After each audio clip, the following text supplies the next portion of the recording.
Hey guys, welcome back to Homestead Prepping and Survival. Today I'm going to do a little bit of vacuum sealing, save some food, and I'll tell you what made me think of this is I made a pretty good stew earlier this week and I didn't have any saltines that I could get to. Yeah, there's probably some vacuum sealers out there in the storage building, but I didn't feel like digging for them. So when I went shopping today, I saw the Walmart brand of Saltine Crackers. And guys, they're $1.12. It costs me more to package it than it is to buy them. So, but it's also very hard to keep them fresh. So what I'm going to do is I'm going to take them out of the package. I've already cut the ends open here. And it's only a box and a half. I put a half in the freezer. So I don't eat that many of them. But I'm going to go ahead and fill these bags and get them ready to vacuum seal. Now, I'm going to do it to begin with without oxygen absorbers and give it a try. But like I said, they cost $1.12 a box, so you're looking at, 27 cents a sleeve, roughly 28, 29, something like that. So I'm going to do it without oxygen absorbers and see how the vacuum holds. Sometimes you get something the vacuum doesn't hold very well, so I hope I don't need these oxygen absorbers, but they should stay fresh for a very long time with just not getting air to them. And crackers are relatively a baked bread anyway. And then I'm going to do some grits. Now, I personally cook a lot of grits. That's one of the biggest things that I do, a lot of cooking, that and eggs, because I am a breakfast person. I either cook breakfast every morning or go buy breakfast, and it's a lot cheaper to cook it myself. So I go through a lot of grits, and this past week when I went to get grits off the shelf, I didn't have any. Instead of running to town, I went out to my preps. I got a Mylar bag of grits out, and I filled up my containers. And since I went shopping today, I went ahead and bought a 5-pound bag. Now I'm going to do those, and I'm gonna not quite fill I'm gonna reuse the Mylar bag for one, but I'm not gonna quite fill it up because my container won't hold 5 pounds. So I'm gonna do a little bit smaller thing. But I'll be back with you just as soon as I get these crackers packaged and ready to start vacuum sealing. All right, guys. So basically, I've got 2 sleeves of saltine crackers in each bag, and the reason I'm using these bags is the ones that came with the vacuum sealer when I bought it. I bought the rolls, make my own size bags and all, but I might as well use these bags up since I got them. And 2 packs of the full-size saltine crackers fits in there nicely. So that's what I'm going to do. We're going to see how it comes out.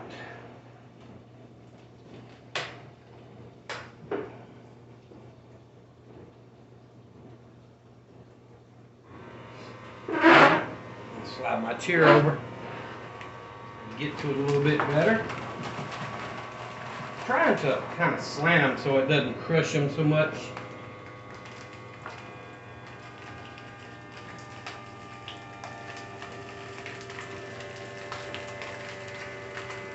That's all right. You're going to bite them and eat them anyway. Doing pretty good.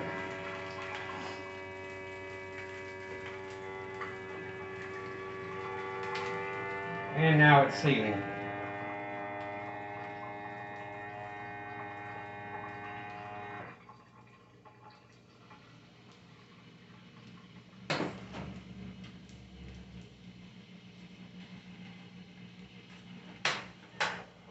Remember, I double seal all mine, so I'm going to pull it out just a little bit and put another seal on it. And I don't know how well you can see, but I run 2 seals. So that's the first one and then the second one. It just seems to help it not turn loose as easy. I've had that happen quite a few times. So let me get this side done, or this bag done. I'm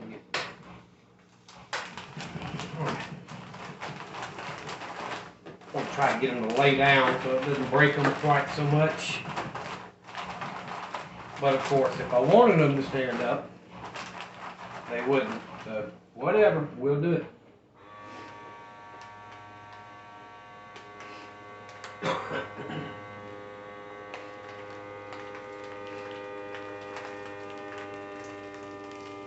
By the way, just a side note, I did have Ritz crackers, easy to get to, stored, so I used those.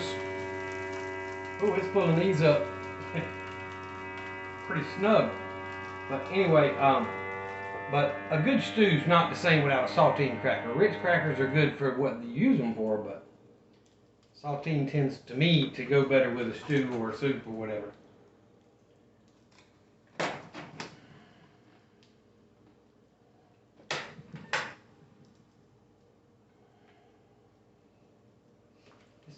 Squished these up and then curved it.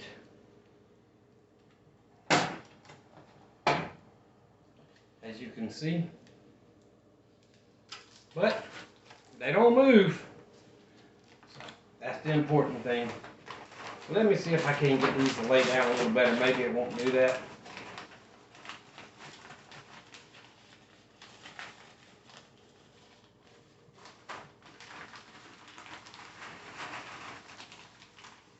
It's probably going to anyway. If I don't want it to, you know it's going to. Right, let's see. Spread them out a little bit.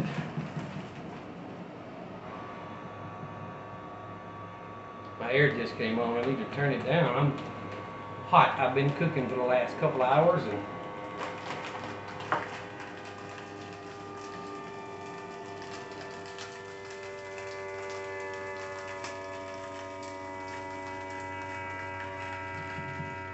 I vacuumed sealed some cereal one time that made the same noise as it packed it tight, but you know what? That stuff's still holding.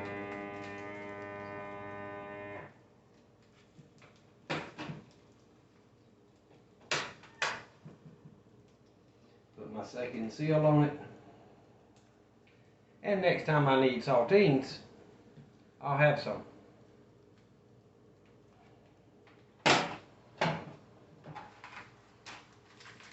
Good.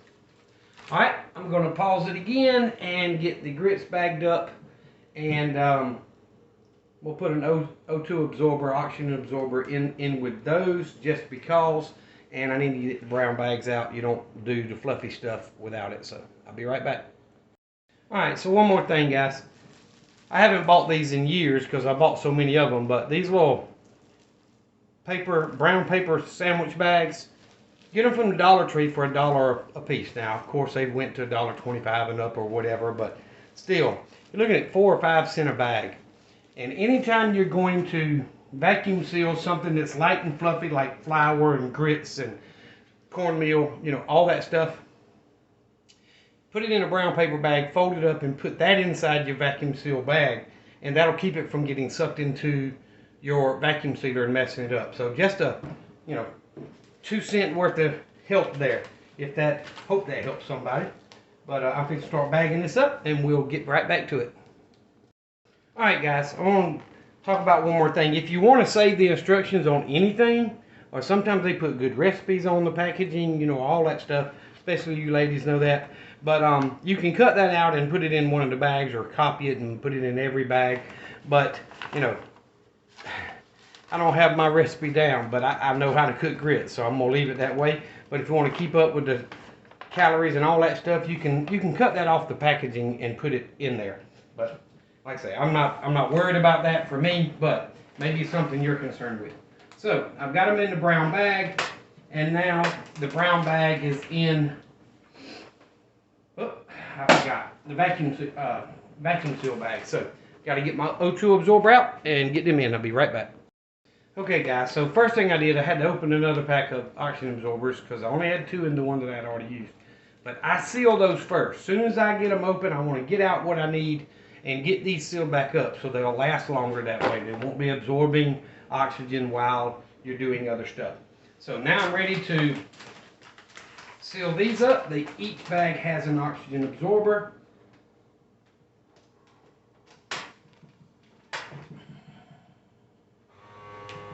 So that should help them last many, many, many years. It's dry, can't suck it in the machine. Got an oxygen absorber just in case something does happen. Oxygen will keep, you know, almost everything you buy has insect larvae or eggs or whatever in it. You just never know it. The oxygen absorber will make sure that doesn't survive. So, and it'll be hard as a brick of coffee that you buy in the store when it's done.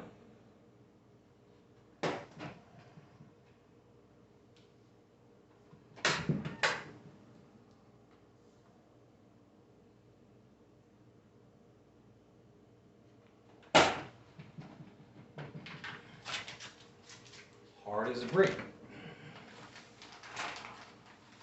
I could probably cut some of these bags off, but guys, what if I only want to use part of this and then the next time I won't need another bag? I can just reseal it with the same bag. So that's why I'm leaving them long. They're pre-made bags. It's not a big deal to me.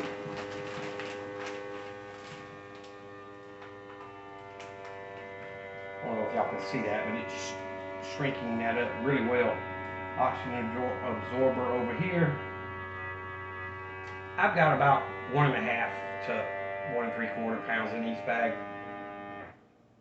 That's plenty for my use.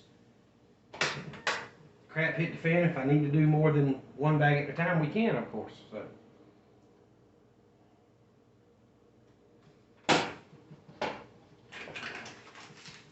Hard as a rock. All right, so.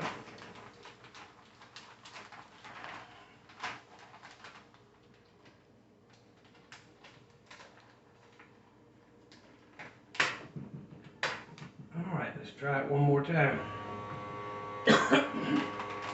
Put this bag in long ways and I flip these sideways, so really doesn't matter, but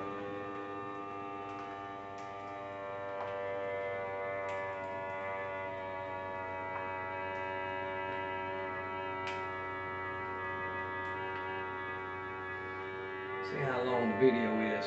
Wow, 12 minutes? Okay.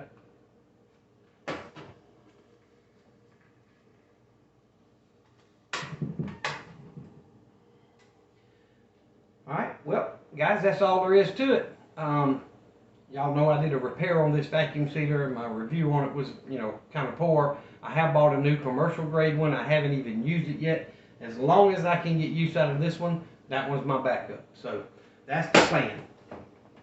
I'm going to turn it off, unplug it, let that machine cool, and this is hard as a rock. And every one of them have an oxygen absorber in there, so this stuff should last for many years. Now, I could put all of that in Mylar bags with an oxygen absorber, but why not go ahead and vacuum seal it since I have the vacuum sealer and the bags, and just kind of help ensure it's going to last longer. Because if this seal doesn't hold, that oxygen absorber will always be trying to absorb oxygen, so it's going to hold it tight. If the seal does not hold, then I've done what I can. So either way, it feels really good. The crackers are nice and stiff, so add just a little bit more to my food preps. And like I say, these things aren't cheap, these oxygen absorbers, so putting them back in a bag and sealing them up does tend to help them last a lot longer, because once they absorb oxygen, they're done.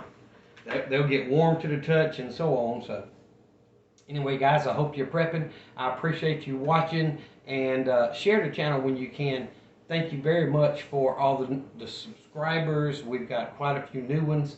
I do appreciate y'all. I try to do a wide variety of prepping items, from reloading to training on the range to storing food to raising food, the chickens, and I plan to grow my little homestead as I go, and self-sufficient power and all that good stuff. So a lot of things are in the works, and things don't happen overnight, so don't give up. Just continue taking little steps forward to try to get to where you want to be, and once you get there, just maintain it.